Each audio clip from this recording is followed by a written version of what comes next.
All right, good morning and welcome everyone to our webinar in preparation for the 2019 CVSA Roadcheck, which is being held this year, June 4th, 5th, and 6th.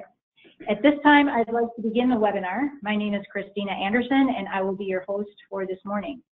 The webinar is sponsored by Corkill Insurance Agency. Our services include commercial insurance, personal lines insurance, employee benefits, human resources consulting, and safety consulting. This webinar is just one of the many value-added services we provide to our customers. We believe that keeping customers educated on trending health and safety topics and new regulations will prevent losses and protect their bottom line. The webinar will be 1 hour, followed by a brief question and answer. Please type your questions in the chat box as we move through the webinar, and we will do our best to answer as many as possible. I'd also like to remind everyone attending to mute your phones if you haven't already done so. Please note that this webinar will be recorded and it may be discoverable in a legal matter. So by joining this webinar, you automatically consent to such recordings. If you do not consent to being recorded, you may wish to end your session. I will be sending an email to all attendees with a link to the recording. And now I'd like to introduce our topic area experts. Our first speaker, Sergeant Lance Bonney. Sergeant Bonney is currently an ISP Patrol Sergeant in District 14 in Macomb, Illinois. Sergeant Bonney is a commercial vehicle enforcement officer dedicated to commercial vehicle enforcement details throughout the state. He is the lead instructor at the ISP Academy for Size and Weight Enforcement, and he received federal accreditation as a North American Standard Truck Inspector Instructor, training ISP troopers and officers throughout the country in proper truck inspection techniques. Sergeant Bonney's accomplishments include receiving multiple awards and authoring over 20 pages of new laws that clarified, modified, and codified trucking laws in the Illinois Vehicle Code. Additionally, Sergeant Bonney sits on the board of directors with the ITEA. Good morning, right, thank you. Sergeant Bonney, whenever you are ready. I am ready.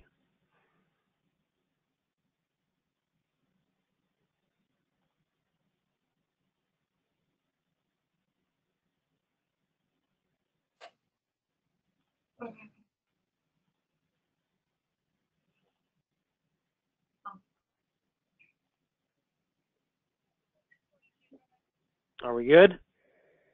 We're good. We see your screen. All right. Thank you all for attending. Again, it's much appreciated. In the interest of safety, that you take time out of your busy days to partake in this training for the upcoming road check. I did a similar presentation about 2 years ago, and we talked to you about the process of getting through a road check, a North American Level 1 inspection. We're going to focus on what the parameters are, what the emphasis is with CVSA this year, and also talk about common violations along with some other trends in traffic enforcement that we would hope that you would pass on to your drivers, to your companies, to be cognizant of trends in safety that we want to focus on. So again, thank you for partaking in this webinar. Roadcheck 2019, getting through a roadside inspection. Some of the common things that your drivers, if you're a driver, an owner, or safety manager, that you can impart upon your drivers to competently get through this. One of the things I would like to let the audience know, having done hundreds, if not into the thousands of presentations over 25 years, I know that many times I'm preaching to the choir. You're all probably the companies that we are least worried about. You're probably the most safety conscious companies, and you know as well as law enforcement knows that the, as we call them, the rogue cowboy trucking outfits out there are the ones that probably are not logged in on today. And these are the ones that cause problems for everyone out on the road. So all of us can collectively do our part, working together to make the highway safer, as you let us know about those drivers and companies that shouldn't be out there. Okay, moving on. Christina gave me an introduction. Quickly, again, I'm Sergeant Lance Bonney. I'm assigned to day shift patrol in District 14 Macomb, and I was a commercial vehicle enforcement officer from '99 to 2013. I'm still the lead instructor for size and weight enforcement at our academy. I was the deputy chief of staff in the ISP director's office from 2013 to 16. This gave me a lot of experience on the administrative side of the world as far as working with Congress, working with legislature, working with a lot of bills, and those types of things that change and come about, anything from medical marijuana to the concealed carry program. A lot of these different programs exposed me to a lot of the changes in policies and procedures and laws aside from just commercial vehicle enforcement. And I currently sit as a patrol sergeant in District 14. So what is Roadcheck? By now, probably everyone here knows what Roadcheck is. We're into our, I believe, our 32nd year. CVSA puts together Roadcheck each year, and it is always the first week of June. It's a cooperative CMV enforcement detail performed by certified inspectors throughout North America. And that's just a reminder that this is not the United States. This is North American, so it is done in Canada as well and Mexico. And most of the training I've done in multiple years with CVSA incorporates North America. So it is the standards for which we train to inspect a truck, again, in North America, not just the United States. And the primary focus is a level 1 inspection, and there's a concentrated area focused each year, and this year is steering and suspension components. So in some further slides, I'm going to talk to you about steering and suspension components and common violations we see. For more information on the actual Roadcheck, CVSA's website has more information, and I provide the link right there, cvsa.org, and there's an easy heading for the Roadcheck details, probably one of their biggest publicized events all year long. So they have a lot of news information regarding that. The objectives of getting through an inspection, the psychological side, the human interaction with law enforcement. All too often, when you sit back in the safety world, in the administrative world, or in the law enforcement world, we tend to think black and white. We look straight at the laws. And one of the things that we try and teach and work with officers inspecting vehicles and with the trucking community is remembering the psychological side, because you know what? The fact is there's a human interaction with each inspection, and getting through that inspection isn't just about the black and white. Do your lights work? Do your lights not work? You know, simple as the paperwork here. These are all important legal matters, but there's a very huge psychological side dealing with, again, the interaction with the officer and with the truck driver. And this is something that I can't impress upon you enough to work with your drivers on in getting through the inspection. The best example I can give you is after doing over 7,000 inspections, you can tell within seconds when you stop a truck driver who's been out there for years and years and years, he or she's experienced, and they know the process. They're ready for the inspection. They're not overwhelmingly nervous. They know what's to be expected of them. Versus you stop someone new to trucking, they've just been through a truck driving school, and all of a sudden you can tell immediately there's a psychological barrier there. Why am I being stopped? What are you doing to me? What's going on? And trying to ease their mind about the inspection process. So again, that's something you can do in a safety meeting with your drivers, especially if you have new drivers, in talking with them about what to expect on a roadside inspection. And then, of course, we have the legal side, understanding the roadside inspection procedures, and I've got slides that are going to focus on some of the laws and some of the specific things we see and work on. The uniformity of truckers, local, state, and federal, could not be more paramount in the transportation industry. As we sit here today, I'm providing a webinar through an insurance company that is talking to you about being safe.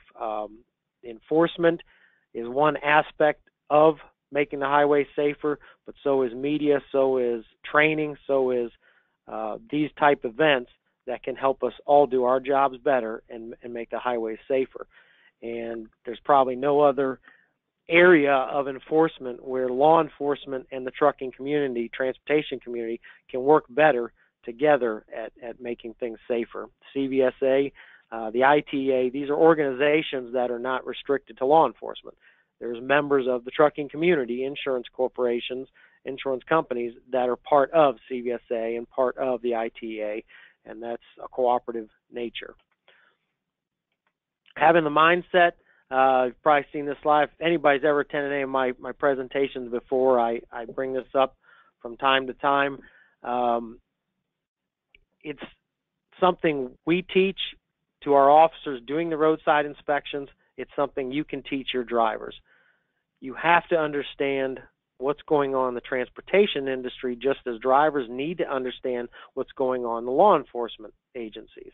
It's not just a simple stop. If you've ever been pulled over for speeding, something very simple, you know that's a very simple process. You were stopped because you were clocked at this speed, license, and it's very black and white, so to speak.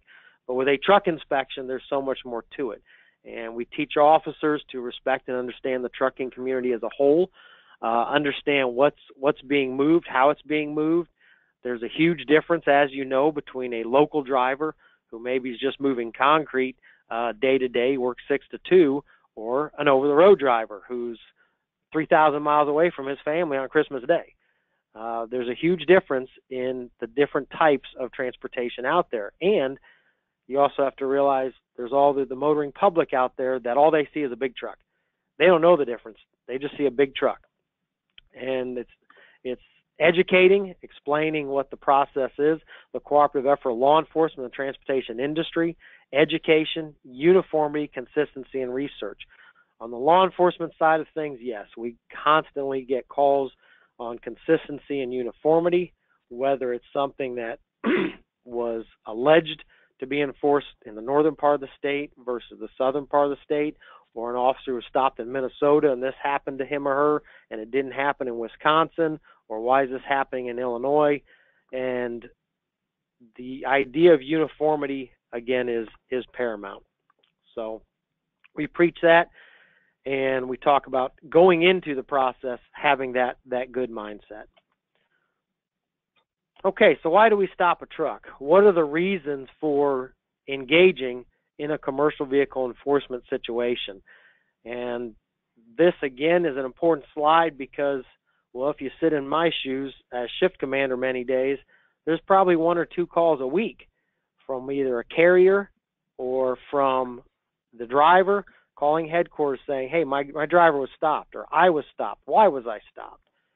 And not understanding that process, or perhaps the driver didn't share all of the information with the owner or the safety director. And so what are the reasons we would engage in enforcement activity roadside? Well, you have traffic-related offenses, which most people are aware of, and local county deputies, state police, we can enforce using probable cause to enforce a traffic-related offense. And this is probably nothing new to any of you all. If a truck blows a stop sign or is speeding or improper lane usage, these are Illinois Vehicle Code violations, and you know that these would involve probable cause, and that officer can stop and take action on the violation of the law, which is no different than in your personal vehicle.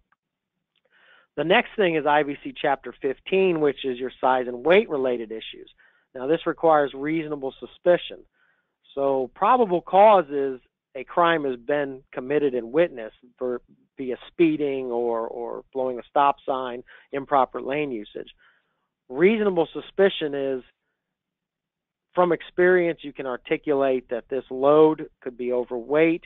You can articulate that this truck appears to be too long for the road it's on, too wide, it may not have a permit, it may need a permit, and you can articulate that something doesn't look normal, I'm going to stop the truck and look for size and weight related issues.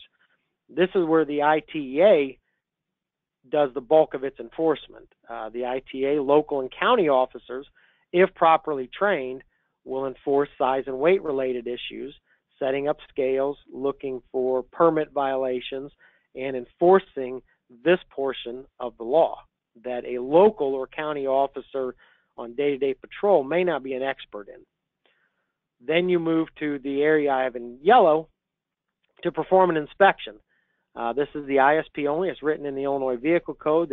Only the Illinois State Police will conduct federal motor carrier safety inspections, and we can do it at any time without reason. So again, this is where you need to educate your drivers. Sometimes it's that new driver that doesn't understand why they were stopped for an inspection. Well, I wasn't speeding. I didn't do anything wrong. That's right. But you can be stopped for an inspection. Maybe they pulled in the scale and they were asked to pull around back, and they're immediately kind of on the edge. Well, why was I pulled out? Why was I singled out? Well, sometimes it's just random luck. That's all it is. Sometimes maybe the carrier has a problem. Maybe the US DOT number came back bad and it had nothing to do with that driver, and it has to do with addressing a carrier issue. There could be a multitude of reasons, but we can perform an inspection without probable cause and without reasonable suspicion to perform a motor carrier safety inspection. And that is through the Illinois State Police only here in Illinois. Then we have criminal activity, probable cause coupled with articulable suspicion. And this is establishing some of the parameters in case law when we enforce criminal activity. When you hear on the news that 600 pounds of marijuana was seized, or human trafficking, or large amounts of money, this is the type of avenue law enforcement will travel down if they're working criminal activity type cases. And then we have unique and rare circumstances, things like DNR timber, USDA food shipments, crash investigations. If there's a crash investigation involving a commercial motor vehicle, we do post-crash analysis. The DNR, if you're not familiar, that is our conservation officers, the Department of Natural Resources. They inspect the logs so they can stop commercial motor vehicles hauling timber products, and they're there to do an inspection on the timber, not so much the motor carrier or the truck itself. USDA food shipments may involve refrigerated loads, checking the refrigerated units on trailers and evaluating them, and they will do those in conjunction with us. And then sometimes we have hazardous material details or specific details related to certain types of the transportation industry. Everybody hear me good? I can hear you fine. All right, good. I will continue on. Okay, the 3 steps. Let me go back. The steps to a commercial motor vehicle inspection. There are 37 steps to a level 1. Now, a couple years ago, I focused on kind of going through each step. We're going to expeditiously go through each step, but we're going to focus on those areas of concern for 2019, steering and suspension, and also discuss common violations that you see. But a level 3 inspection is basically a 13-step process, and that focuses on the driver only. So that's going to go through and evaluate all the items of the driver. I'll let you kind of read through that slide in the 13 steps. And that's going to cover a level 3 inspection. Roadcheck focuses on officers doing level 1 inspections. Now, not all troopers are trained to a level 1 capability. As you're probably aware, our commercial vehicle enforcement officers do the level 1 inspections. So our level 1 inspection is 37 steps. It's going to incorporate all the steps of a level 3 inspection, and then we're going to add several more steps. This page shows steps 13 through 24, and we work counterclockwise. So we've already done the driver, so we're there at the driver's door, and then we're looking at the front of the tractor, which is kind of a motion in the clockwise direction, but then we back up, and then we're going to go all the way down the left side of the vehicle, all the way down and around onto the right side, and work our way back up. And then the last several steps focus on specific components that we will look at and discuss here a little bit. So we have going down the vehicle, you're focusing on the tractor as it moves to the coupling device, looking at how it's coupled from the trailer to the tractor, and then moving on to the trailer. Now, different types of trailers, as you know, are going to establish different types of load securement evaluation. A couple years ago, the focus of Roadcheck was load securement, so we talked more extensively about that.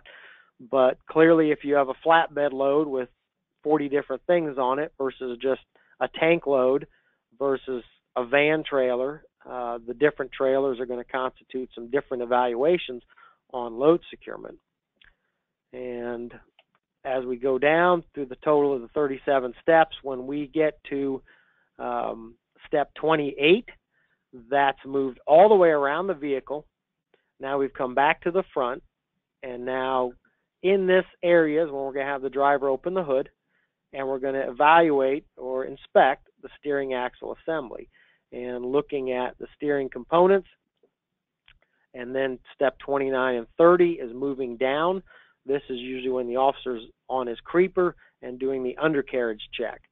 So we're going to go under, inspect axles 2 and 3 if they're there. That truck is a typical 5-axle. Then go on to step 30, which is going to the trailer, inspecting axles 4 and 5. We're going to take the brake measurements and evaluate the push rod travel. A lot of trucks are going to direct disc brakes, so there won't be push rod travel. There are indirect disc brakes, which of course do still have push rod travel. And we will evaluate and look at those, take our measurements, and then we'll look at these specific steps here at the end. The tractor protection system is to keep air in the tractor should the trailer break free or come loose or come detached. And the inspector, with the cooperation with the driver, will disconnect the glad hands and we'll check the tractor protection system. We then have your brake system warning devices, and as you know, the warning devices are your low air warning light and or your buzzer, and I'll mention that now as a common violation or a common rumor, I should say.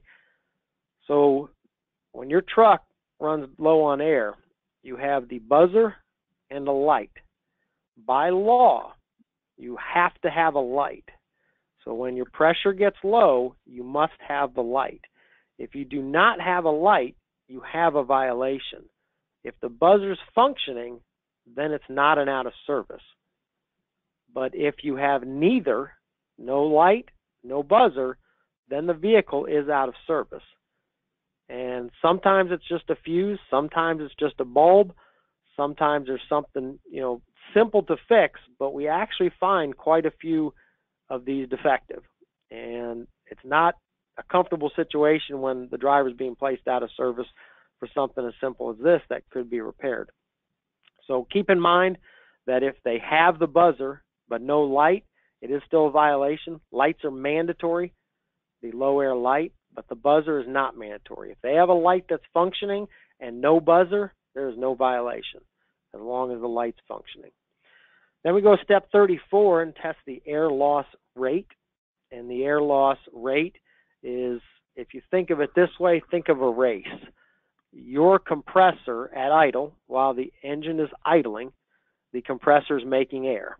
It's not making as much air as at full throttle, of course, but at idle, it's making air.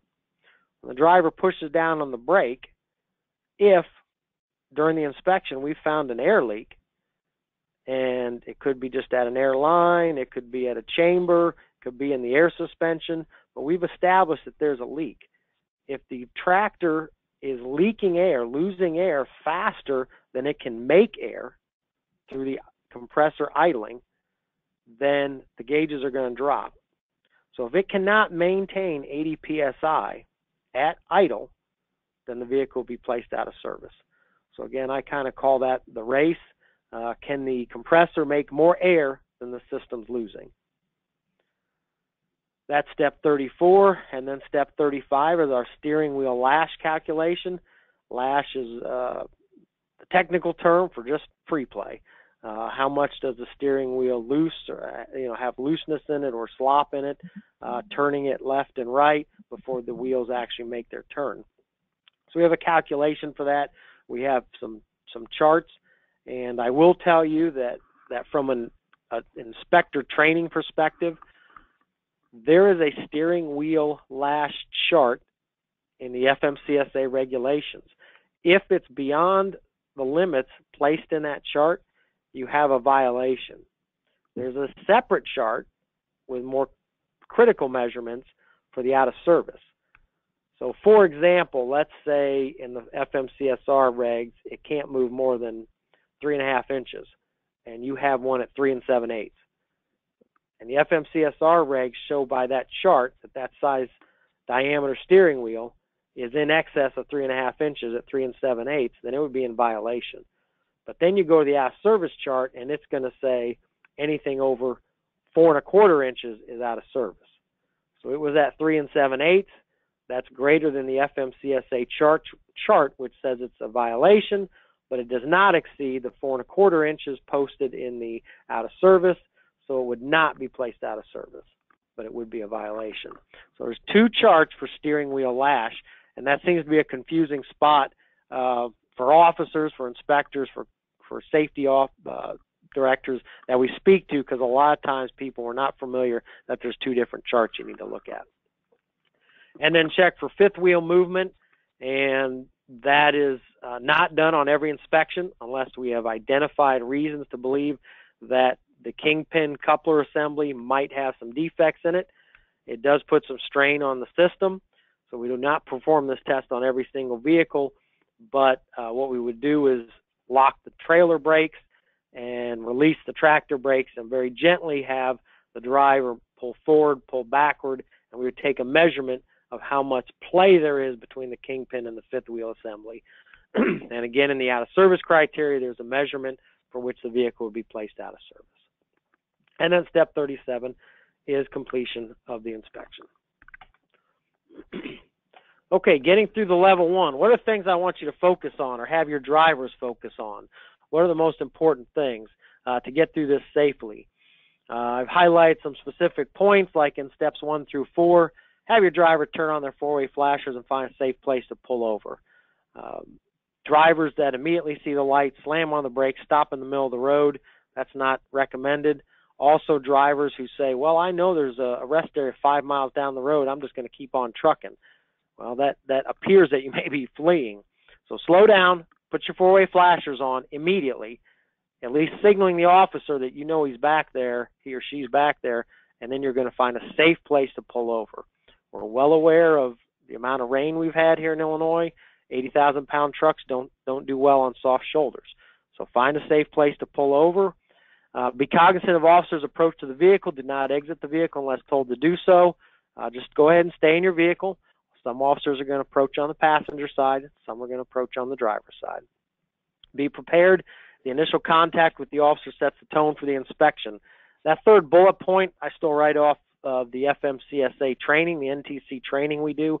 Our officers are instructed, obviously, to be courteous and polite, but at the same time, be cognizant of everything going on around you.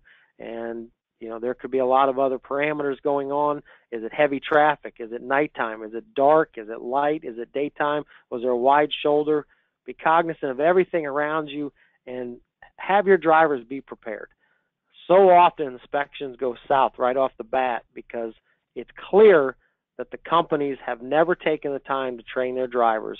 Where's the paperwork? Where's what they need? Be prepared for an inspection. Have your drivers know the who, the where, the why, and what their operation is. Isn't it amazing to believe that there's 80,000-pound trucks going down the road and drivers that say, well, I was just told to take this here to here. Don't know what they're doing. They get paid by their friend or their uncle or whoever, and they don't fully understand the extent of what the operation going down the road is. Have drivers properly trained. Have them be able to explain and articulate what's going on with this commercial vehicle movement. Steps 5 through 9, gathering the documents. It's one of the most important influential pieces of the inspection process. Have a binder with all the required documents. Having drivers thumb through glove boxes and side panels and overhead visors to gather paperwork. You know, what does that show about the organization of the motor carrier when they can't ascertain and find all their paperwork and know what they're looking for? Obviously, if they have hazardous materials, there's more compliance and restrictions there. Have their shipping papers available. Driver's licenses, medical documentation is usually connected with the driver's license, so now when we run it, we'll have their medical documentation, but it's still a good idea to have your drivers carry it with them. And then carrier identification, know who you drive for. This has only gotten worse in time, and I understand why, in an effort to be more frugal and to be more economical and thrifty. There's a lot of situations where somebody owns a truck, they've leased these trucks onto this carrier is leased onto this carrier, and he hires somebody else to drive it, and there's a lot of questions sometimes roadside, well, who do you operate for? And this guy operates for the owner of the truck, but the truck leased onto someone else, and they're not even aware of who the carrier is. Take the time to explain that so that everyone is on board with what's going down the road and why. Okay, steps 10 and 12, your logbook. Is it required in ELD? We've migrated through the ELD. It's going on 2 years or more now, and we've migrated through it pretty well. But I will say there are still some issues now and then with drivers who believe they may be ELD exempt, or if they are ELD exempt, they can't tell the officer why. They were told by their company, oh, you don't need an ELD, but then they aren't explained why. If you believe you're ELD exempt, I don't think it would take very much effort to simply type down on one piece of paper, print it off, and have it in with the registration and in with the paperwork of the truck. You are ELD exempt for this reason, or at the very least, train your drivers as to why they're ELD exempt. That seems to be the number one common scenario we get when we have a driver without an ELD. That driver can't tell us why they don't have an ELD. And sometimes they're completely legitimate. They don't need an ELD, but it takes us a long process of calling motor carriers and trying to find out why they don't need an ELD. Annual inspections, I cannot tell you why this seems to be such a common violation. Almost every carrier I've ever talked to, they know they need safety tests. They know they need them, but for some reason, I guess it's just a slip of mind, they let those things expire. And again, we need to evaluate the totality of the circumstances. Here it is, about the middle of May, and if that inspection expired April 30th, I'm not going to lose a whole lot of sleep over 15 days. But when that safety test expired December 31st of 2018, why is it taking 5 months to get these truck and trailers retested? So pay attention to your annual inspections.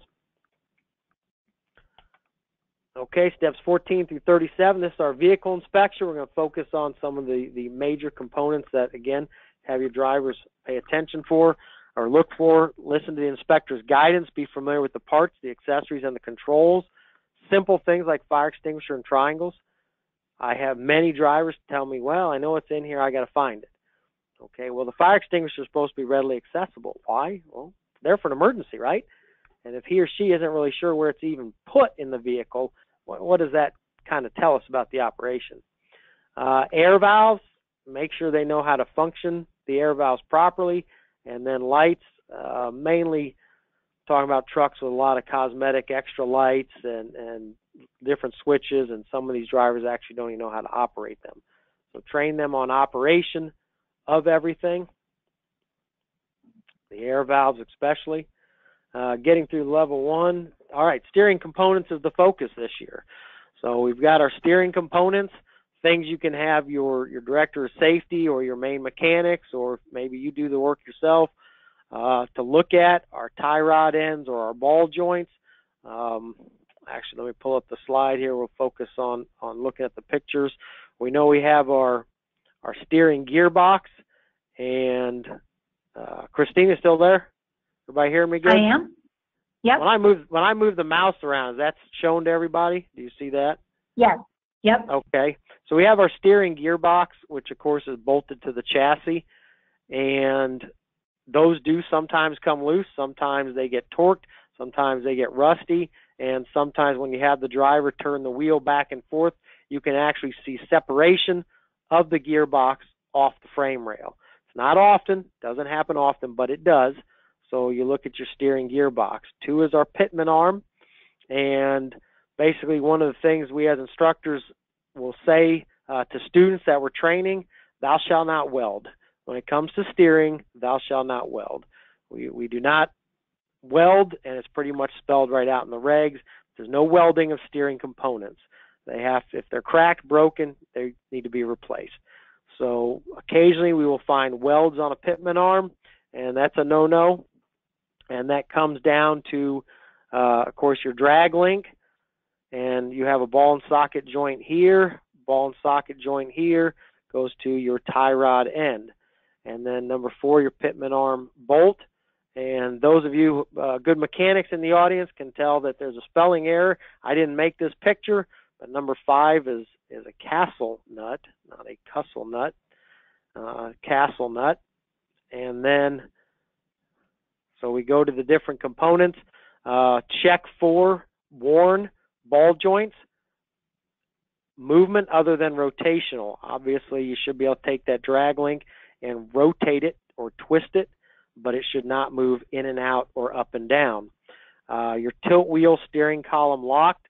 It is surprising on some of our older over-the-road trucks. When I say older, I'm talking pushing 900,000, 1.5 million miles. These older late 90s, early 2000s over-the-road trucks. Maybe it's from the driver getting in and out regularly, but the tilt wheel mechanism, locking mechanism, will be broken, and the wheel won't actually stay in place, and that's obviously a violation. Your output shaft, your pitman arm, of course, no welds, no tire contact, and every tire contact I've found with the steering assembly has been self-created. The company has decided to add larger tires.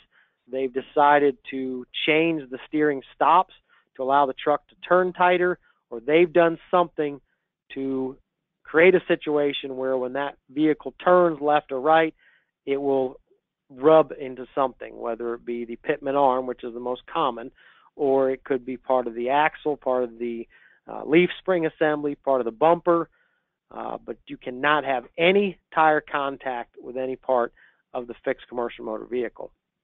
And then no leaks. The steering gearbox is many times common for a leak, and if there's a worn bushing or a worn seal, and if it doesn't turn freely. Many times before I even start the inspection, I'll have a driver make a comment, yeah, my power steering is real weak. It's not going to turn very good while I'm sitting here. Well, he knows it's getting weak. It's time to get that replaced if it's an old tractor and the power steering system is not operating well.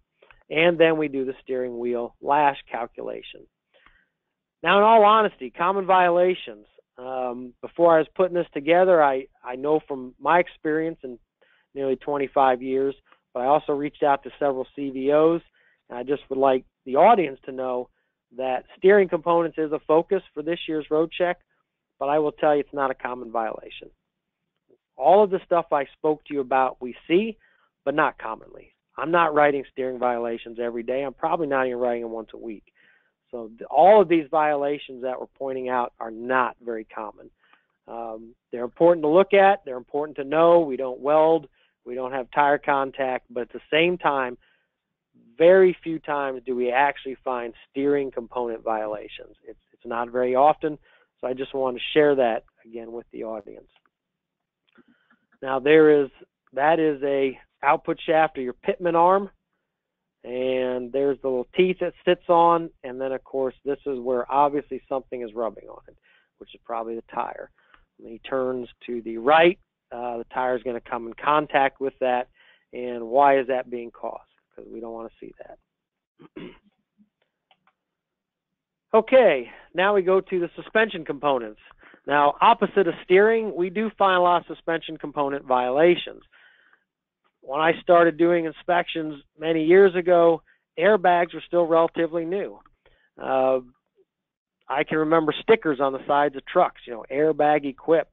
The Cadillac of trucks, had airbags, had air ride, and it was kind of an elite thing or a prestigious thing that you're nice. Hello, everyone there?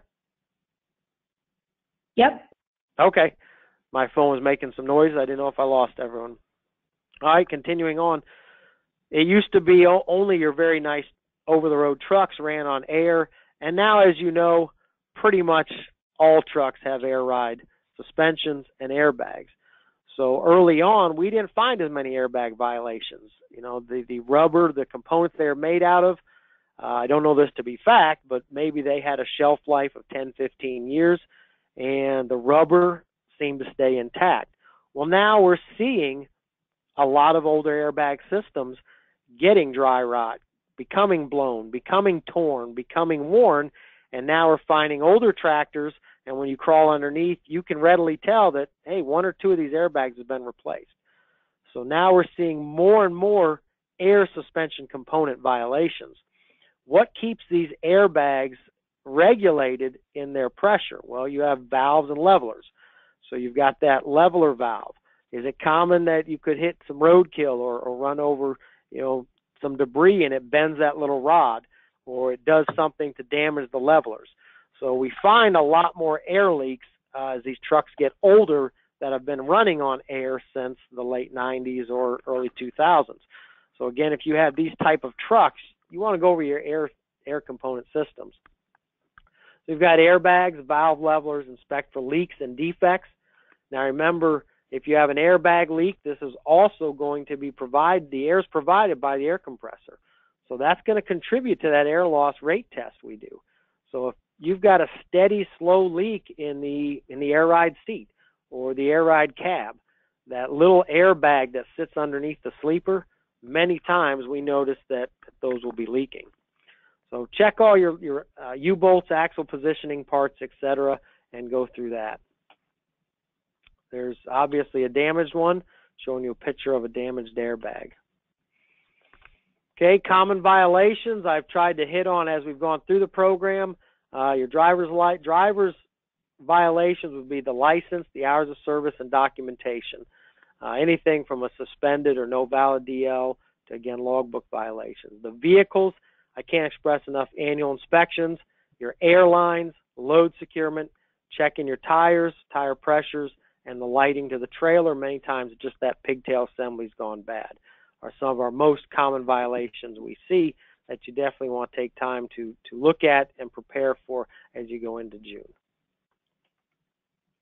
Out of service, can't emphasize enough that have a plan, have training and process for if the driver's placed out of service, who do they call?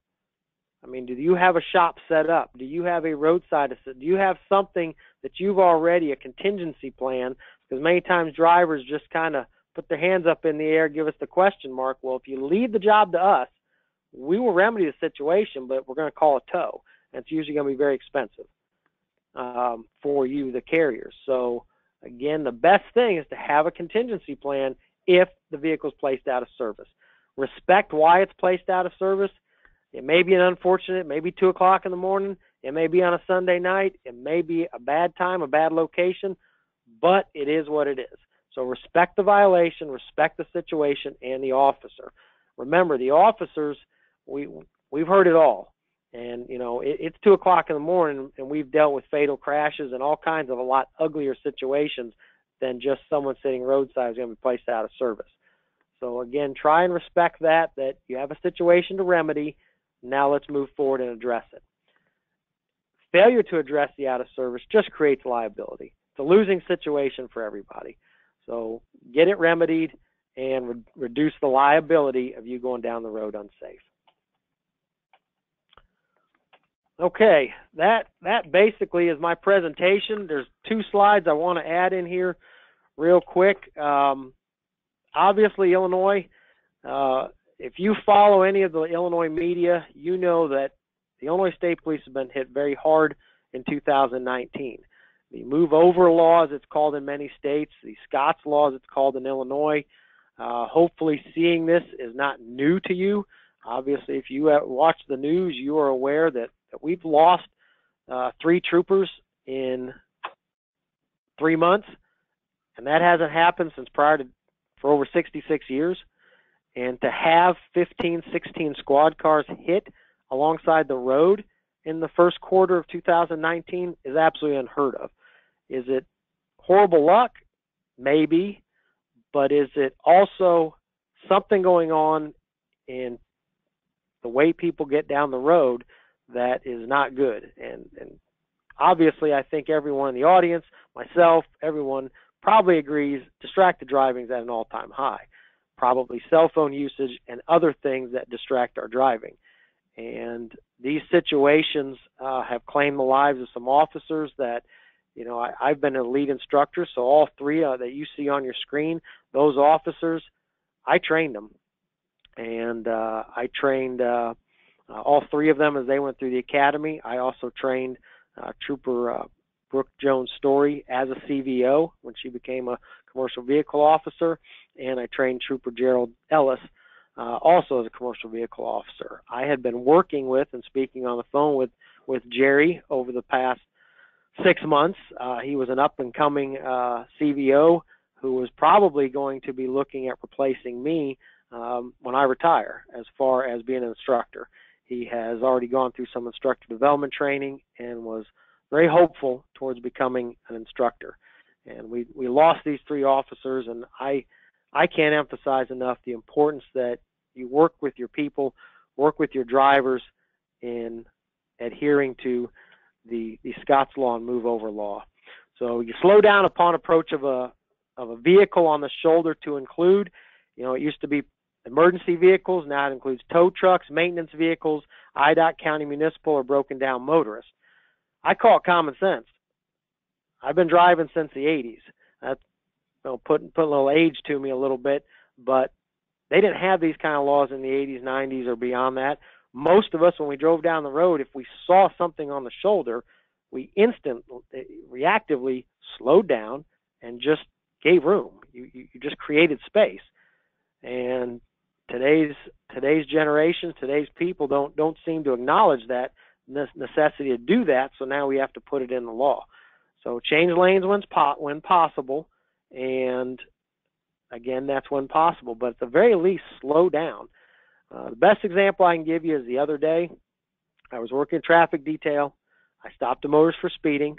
It was a 2-lane U.S. route, not an interstate, but it was a major U.S. route. But it was 2-lane. The vehicle was all the way off the road. There was no shoulder, but the vehicle pulled off in the grass, and I was behind it with my emergency lights on. While writing that motorist a speeding ticket, I left my radar on and just paid attention to traffic going by me. It's a 2-lane road. All 2-lane roads in Illinois are 55 or less. Yet the cars going by me were running 58, 59, 60, 61, 62, 59, 62, 63. Most of you listening to me, probably the second you see police lights, don't you take your foot off the accelerator? I mean, in a 55-mile-an-hour zone, what would go through these people's minds that it's okay to pass by me speeding? And at the very, very least, why are people not slowing down? I understand you may not be able to change lanes, but at the very least, people should be slowing down. Okay. And then this. And then, Christina, you wanted me to throw this in here? This is just to mention about the upcoming clearinghouse going to be available in 2020 through FMCSA. Yes, please. That's very timely. Yep. I took this straight out of their website. I don't have a ton of information on it. I wanted to just post this slide so you would have this available to you, to the audience, so they would be aware of this. You can see I highlighted the website. And again, you can go to the website and get more information. It's going to start in January 6, 2020. And so I threw this up there per your request. So. And hopefully that'll make all the carriers' lives a heck of a lot easier going forward. That concludes my presentation. I greatly appreciate your time, and I know there's another guest speaker on here, so I want to hurry up and pass it on to him. And Lance, I want to thank you for taking the time. It was very informative. We're getting some questions through the chat, so we'll go over those during the Q&A session. At this time, I'd like to introduce our next speaker. Chris Stace is the Sales Director of Truce Software. Truce is the global leader in eliminating distracted driving and reducing loss ratios using technology. Founded in 2009, Truce has worked to ensure companies are enforcing their driver policies, reducing gross negligence, and contributing to employee and community safety. Truce enables companies to serve up allowable and productive mobile applications when and where they should be used, while at the same time suppressing applications that are distractions, dangerous, or out of compliance with their corporate policies. Truce has built a platform that makes smartphones smarter, creating a balance between the desire to stay connected and the need to be productive. And if everybody just hangs tight, we'll switch over to Chris Chase. Thanks, Christina. Appreciate the introduction here. And thank you, Sergeant Bonnie, for the wonderful knowledge and the great presentation. And my condolences are sent out to you regarding the 3 officers you've known and trained. Thank you. So I'm going to go ahead and share my screen. Christina, did you send the presenter role to me? Yes. Perfect.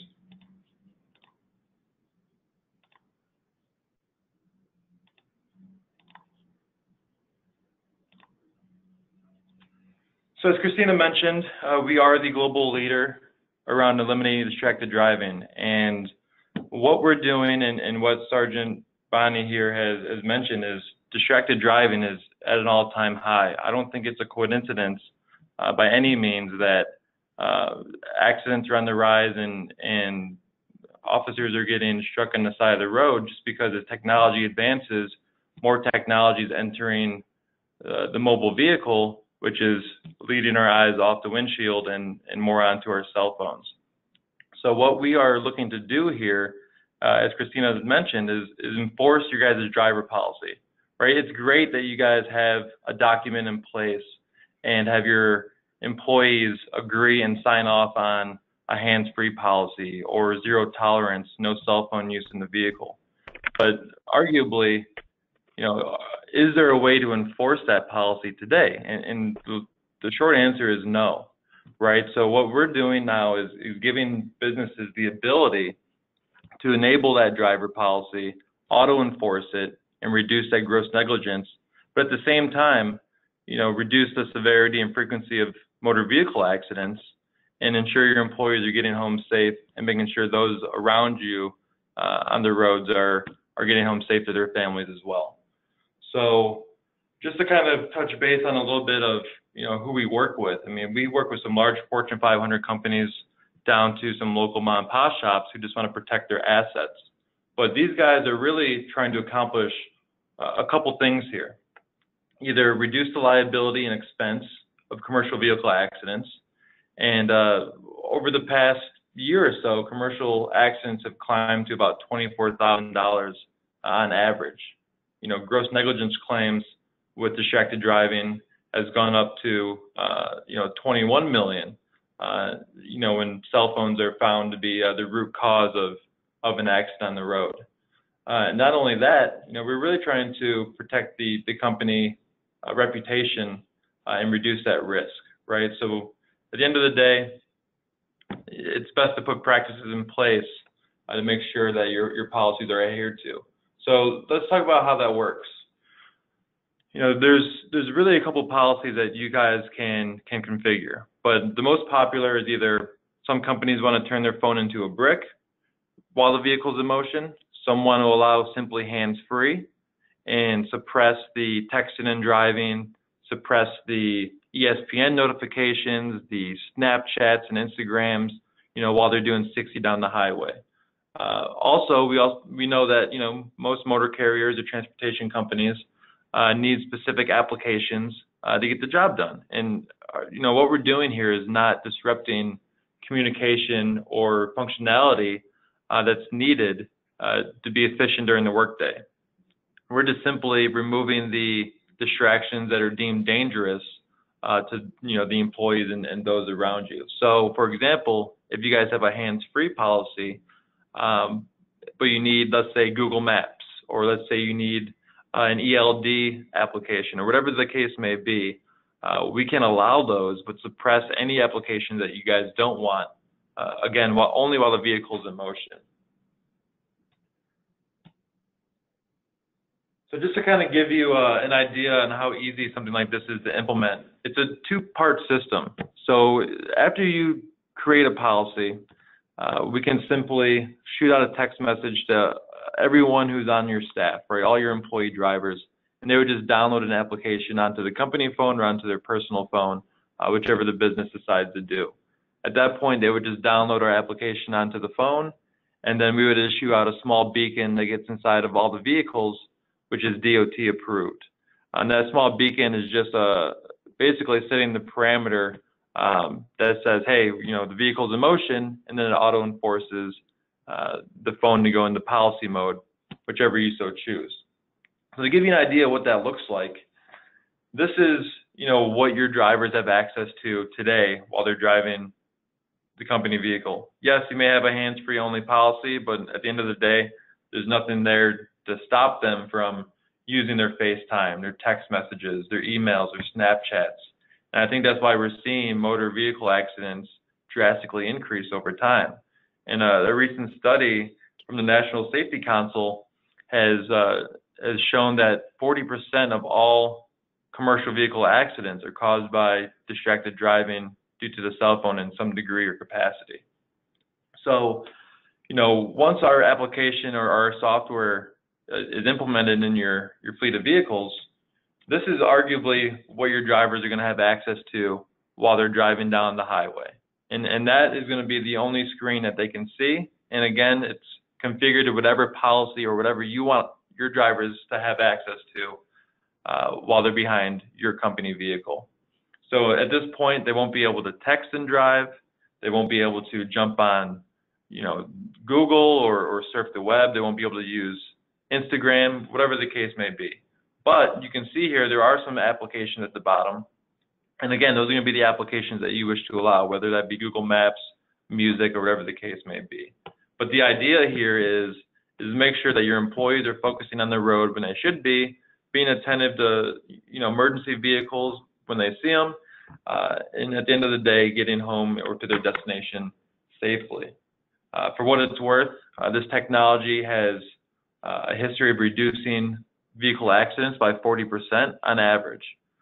Some of our customers have seen their accident rate drop 60–70%. Others have seen, you know, a smaller number, but arguably they're a smaller sized fleet and it may not have that many vehicle accidents.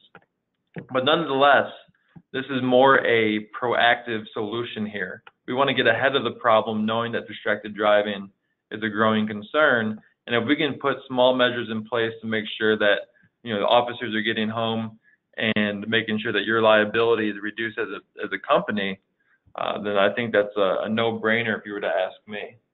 But with this policy and this technology, you'll be able to see a series of analytics as well, which is nice. You know, you can see how many miles your drivers have been protected with our technology. You can see how many, you know, notifications have been suppressed while the vehicle is in motion. You can get a true look at, you know, what your drivers are experiencing from a mobile device aspect while they're behind the company vehicle. And again, you know, this isn't anything to block communication. This doesn't impact your employee on their personal time in their personal vehicle. This is strictly while they're in your company vehicle and while they're driving down the highway. The nice thing to know with this technology is that despite, you know, people trying to get around it, there's no way that a driver can manipulate this software. So it gives companies the peace of mind knowing that their policy is actually enforced and adhered to 24/7 when that vehicle's on the road.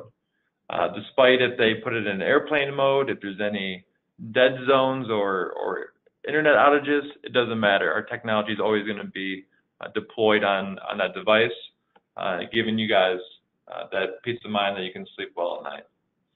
But arguably, you know, companies put their cell phone policies or driver policies in place to get a series of benefits.